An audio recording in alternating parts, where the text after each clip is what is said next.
दोस्तों, SB sports Mirzapur के जैसे जो कि बैट के न्यू स्टॉक आए हैं, जिसमें आरएम, केसी और नाइट्स स्पोर्ट्स के बैट आए हैं। तो आप देख सकते हैं काफ़ी ज़्यादा स्टॉक आया है। जो भी भाई हैं, जैसे आप देख सकते हैं, ये देखिए एसबी स्पोर्ट का ये ज़बरदस्त बैट ट्रिपल ब्लेड में आया है, फुल्ली ग्रेन्स के साथ है, काफ़ी अच्छी क्वालिटी है।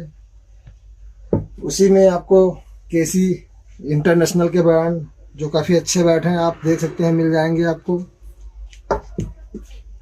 साथ ही में आरएम के भी बैट्स आए हैं जो ट्रिपल ब्लेड में है, और नाइट्स का बैट जो कि ऊपर लगा है, आप देख सकते हैं, काफ़ी अच्छा बैट है। अमन भाई की कंपनी का बैट्स है कि नाइट्स, जो कि पानीपत का है, काफ़ी अच्छे बैट्स हैं।